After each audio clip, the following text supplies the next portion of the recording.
আপনারা দেখেছেন আজকের ঘটনা, ঢাকা বিশ্ববিদ্যালয়ের একজন শিক্ষক তিনি রমজান মাসে বিশ্ববিদ্যালয়ের শিক্ষার্থীদেরকে বিশ্ববিদ্যালয় আঙ্গিনায়, যে বিশ্ববিদ্যালয় জায়গা দান করেছে একজন মুসলমান নবাব, যে বিশ্ববিদ্যালয় চলে বেশিরভাগ মুসলমানদের করের টাকায়, সেই বিশ্ববিদ্যালয় মুসলমানদের জায়গায় মুসলমানদের টাকা, বেশিরভাগ মুসলমানদের টাকা যেখানে, সেখানে সেই প্রতিষ্ঠানে কোরআনে কারীম তেলাওয়াত করা হয়েছে, তার জন্য শোকজ যিনি জারি করেছেন তাকে আজকে শিক্ষার্থীরা যে কোরআনে কারীমের তেলাওয়াত শুনিয়েছেন তার কক্ষে গিয়ে আপনারা দেখেছেন। والتين والزيتون وطور سينين وهذا البلد الأمين। অবাক করা বিষয় কি জানেন, এদেশের এক শ্রেণীর মিডিয়া এটাকে নিয়ে সমালোচনা করে বলছে যে জোর করে কোরআন শোনানো তো ঠিক না। নীতিবাক্য শুনেছেন? জোর করে কোরআন শোনানো ঠিক না, মনে হয় যে জোর করে আয়নাঘরে নিছে। যারা জোর করে আয়নাঘরে নেওয়ার বিরুদ্ধে কোনোদিন একটা শব্দ বলতে পারে নাই, তারা এখন আল্লাহর কালাম শুনাইছে একজন মুসলমান দাবিদার মানুষকে, কোনো হিন্দুকেও শোনায় নাই, সেটার বিরুদ্ধে তারা প্রতিবাদ করতেছে জোর করে কোরআন তেলাওয়াত করা শিখবে। তাহলে জোর করে কোরআন তেলাওয়াত বন্ধ করা ঠিক আছে? রমজানে যখন কোরআন তেলাওয়াত করতে দেওয়া হয় নাই, সেখানে শোকজ জারি করা হয়েছে, সেটা ঠিক ছিল? তাহলে তুমি নিজের বেলায় খুব অধিকারের পরে সোচ্চার, অন্যের বেলায় একেবারে সোচ্চার না। দেখুন, আমাদেরকে মানবাধিকারের কথা বলা হয়, আমরাও মানবাধিকারের কথা বলি, কিন্তু আমরা মানবাধিকার বলতে মিন করি একটা, ওরা মানবাধিকার বলতে মিন করে সমকামিতা, সমকামীদের অধিকার।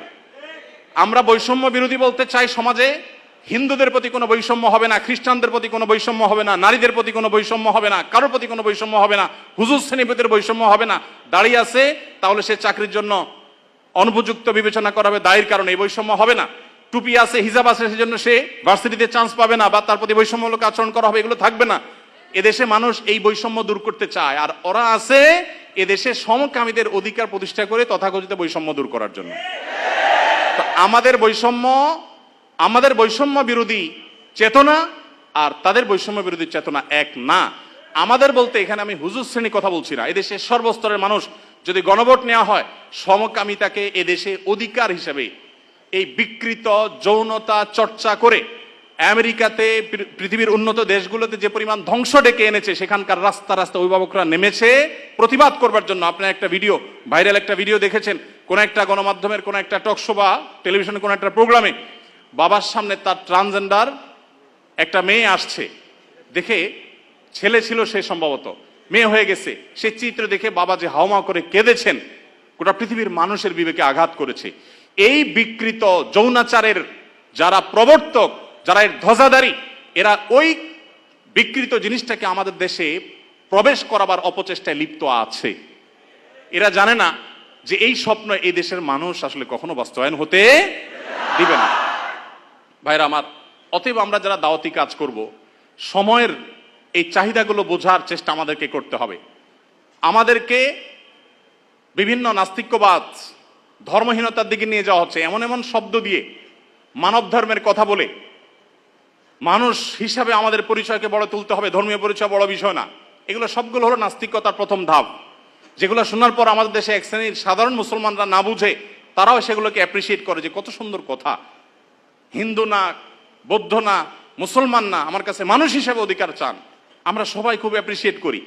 দিন শেষে এটা যে নাস্তিক্যবাদের প্রতি আহ্বান, এটা যে তথাকথিত মানব ধর্মের সেই বস্তাপচা সস্তা আহ্বান, এটা আমরা অনেকে বুঝতে পারছি। এই জন্য ভাইরা, যারা দাওয়াতি ফিল্ডে কাজ করবেন, আল্লাহর পথে মানুষকে আহ্বান করবেন, বিচক্ষণতার সাথে এবং দূরদৃষ্টির সাথে এই কাজটা সম্পাদন করতে হবে। এই জন্যই তো প্রশিক্ষণের প্রয়োজন, এই জন্যই শেখার প্রয়োজন, এই জন্যই বোঝার প্রয়োজন। আল্লাহ তাআলা আমাদের সবাইকে সেই যোগ্যতা দান করুন। ভাইরা আমার, যত রকমের ষড়যন্ত্র আছে সেগুলো আমাদেরকে খুব গভীরভাবে উপলব্ধি করতে হবে এবং সেগুলোর বিরুদ্ধে আমাদের প্রত্যেককে সামাজিক সচেতনতা গড়ে তুলতে হবে। এদেশের মানুষ এতটাই ধর্মপ্রাণ যে দ্বীনের কারণে ওলামায়ে কেরামের প্রতি রাষ্ট্রযন্ত্রের কোনো ক্ষেত্রে বৈষম্য কিংবা কোনো ক্ষেত্রে এক শ্রেণীর মিডিয়ার বৈষম্য থাকলেও এদেশের সাধারণ মানুষের অন্তরের গহীনে ওলামায়ে কেরাম অবস্থান করেন। একজন আলেমকে যে সম্মান, যে রেসপেক্ট সাধারণ মানুষ করে, কোনো পলিটিশিয়ানকে, কোনো পদস্থ কর্মকর্তাকে তিনি যত বড়ই হন না কেন, অন্তরের গভীর থেকে প্রকৃত যে ভালোবাসা থেকে যে শ্রদ্ধাটা হয়, সেই শ্রদ্ধাটা কখনো এদেশে মানুষ অন্য কাউকে নিবেদন করে না? ওলামা একরামের প্রতি যে ভালোবাসা তাদের আছে, আমি আশা করব দায়িত্বশীলরা সেই বিষয়গুলো মাথায় রাখবেন। এখানে বিদেশিদের কোনো এজেন্ডা তারা পুশ করার অপচেষ্টায় যারা লিপ্ত যেন না হন, সেটা বিনীতভাবে তাদেরকে অনুরোধ করতে চাই। এগুলো যদি করা হয়, এদেশে কোনো মানুষ সেটাকে সহ্য করবে না ইনশাআল্লাহ তাআলা। তাদের যদি সৎ সাহস থাকে, তারা সমকামিতাকে বৈধতা দেওয়ার জন্য আইন করার ব্যাপারে গণভোট করুক। আমার তো মনে হয় না যে 1% ভোটও তাদের পক্ষে পড়ার কোনো সম্ভাবনা আছে।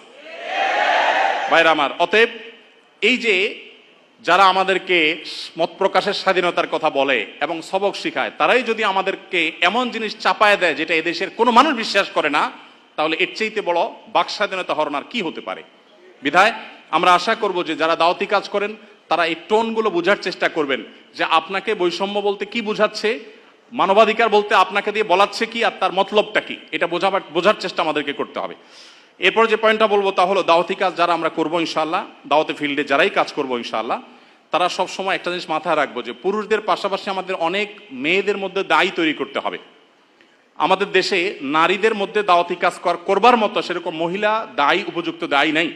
আয়েশা রাদিয়াল্লাহু তাআলা আনহার কাছে অন্যান্য মেয়েরা দিন শিখবার জন্য আসতেন। অনেক আলেম আছেন, তার স্ত্রীকে পর্যন্ত তিনি এতটুকু যোগ্যতা গড়ে তোলেন নাই, এতটা যোগ্যতা সৃষ্টি